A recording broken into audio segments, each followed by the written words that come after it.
Facebook page create and set up part 2 এর নতুন ভিডিওতে আপনাদের সকলকে স্বাগত। পার্ট 1 ভিডিওতে আমরা দেখেছিলাম কিভাবে ফেসবুক পেজ ক্রিয়েট করতে হয়। তারই ধারাবাহিকতা বজায় রেখে আজকের এই পার্ট 2 পর্ব। এই পর্বে আমরা দেখব কিভাবে ওই ফেসবুক পেজের মধ্যে আপনারা চমৎকার লোগো এবং ব্যানার অ্যাড করবেন সম্পূর্ণ ফ্রিতে।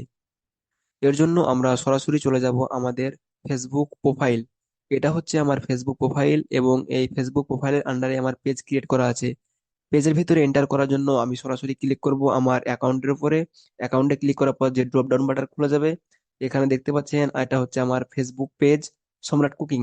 এখানে ক্লিক করার সঙ্গে সঙ্গে আমি আমার ফেসবুক যে পেজ, সেই পেজের ভিতরে এন্টার করব।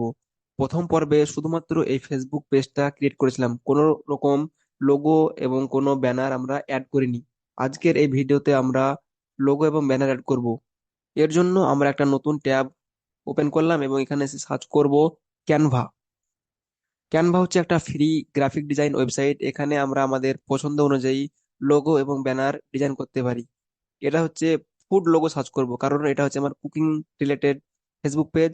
এই যেটা, এই যে লোগো, এই লোগোটাকে আমি কাস্টমাইজ করব আমার পছন্দ অনুযায়ী। এখানে দেখতে পাচ্ছেন একটা অন্য একটা নাম লেখা আছে, এখানে আমি আমার নামটাকে লিখে দেবো, সম্রাট। তারপরে আমার পেজের নাম হচ্ছে কুকিং, সে তার জন্য আমি এখানে কুকিং লিখে দেবো। দেখতে পাচ্ছেন এটা হচ্ছে সম্রাট কুকিং, আমার যে লোগো সেই লোগোটা তৈরি হয়ে গেছে।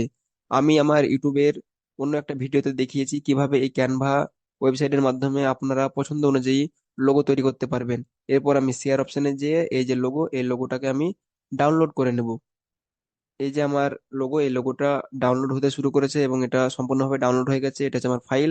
ফাইলে গিয়ে আমি এই লোগোটা আপনাদেরকে দেখাচ্ছি। এটা হচ্ছে আমার ফেসবুক যে পেজ, সেই পেজের লোগো। আপনারাও এইভাবে চমৎকার চমৎকার লোগো তৈরি করতে পারেন ওই ক্যানভা ওয়েবসাইটের মাধ্যমে। এটা হচ্ছে একটা ফ্রি ওয়েবসাইট। আমি আমার ইউটিউবের একটা ভিডিওতে দেখিয়েছি কিভাবে এই ওয়েবসাইটের মাধ্যমে আপনারা পছন্দ অনুযায়ী আপনাদের লোগো ডিজাইন করতে পারবেন। এরপর আমরা এখানে এসে আমাদের পছন্দ অনুযায়ী যে ফেসবুকের যে কভার ফটো সেটাকে তৈরি করে নেব। তো আমরা এখানে সার্চ করব Facebook cover photo for food. আমরা এখানে সার্চ করব Facebook cover photo for food. তারপর আমরা এন্টারে ক্লিক করব।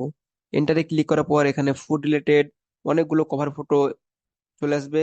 আপনারা এখান থেকে যে কোনো একটা পছন্দ অনুযায়ী আপনারা এখান থেকে কাস্টমাইজ করে নেবেন। আমি এই ভিডিওর মাধ্যমে বেশি কিছু দেখাবো না, জাস্ট আমি এটা ডাউনলোড করে নেব। ডাউনলোডে ক্লিক করার পর ডাউনলোড। আমি তো একটা ভিডিওতে দেখিয়েছি যে কিভাবে এই ক্যানভা ওয়েবসাইট ব্যবহার করতে হয়, সেই ভিডিওটা আপনারা অবশ্যই দেখে আসবেন, তাহলে আপনারা এক নিমেষে তৈরি করতে পারবেন। তো আমার ফেসবুক পেজের জন্য লোগো এবং ব্যানার তৈরি হয়ে গেছে। এটা হচ্ছে আমার ব্যানার আর এটা হচ্ছে আমার লোগো। লোগো এবং ব্যানার অ্যাড করার জন্য সরাসরি চলে যাব আমরা আমাদের ফেসবুক যে পেজ, এই পেজের মধ্যে। এরপর আমরা এখানে এসে আমরা আমাদের যে লোগো, এই লোগো এবং ব্যানারটাকে অ্যাড করে নেব। এটা হচ্ছে আমার লোগো। এই লোগোটা ওপেনে ক্লিক করার পর দেন আমরা এখানে এসে সেভে ক্লিক করবো। সেভে ক্লিক করার সঙ্গে সঙ্গে এটা আমাদের সেভ হয়ে যাবে। এরপর আমরা কভার ফটোটা অ্যাড করব। কভার ফটো অ্যাড করার জন্য add to cover photo, then upload photo, then এই যে আমার কভার ফটো, ওপেনে ক্লিক করার পর এক নিমেষের মধ্যেই দেখতে পাচ্ছেন যে আমার যে কভার ফটো, সেই কভার ফটোটা এখানে অ্যাড হয়ে যাবে। একটু লোডিং হচ্ছে এবং এটা ড্র্যাগ করে আপনাদের পছন্দ অনুযায়ী এখানে এটাকে সেভ করে রাখতে পারেন। এরপর সেভ চেঞ্জ, এই সেভ চেঞ্জে ক্লিক করবেন। এভাবে আপনারা আপনাদের ফেসবুক পেজে লোগো এবং ব্যানার অ্যাড করতে পারবেন। আজকের ভিডিও এতটুকুই। যদি ভালো লাগে তাহলে অবশ্যই চ্যানেলটিকে সাবস্ক্রাইব করবেন।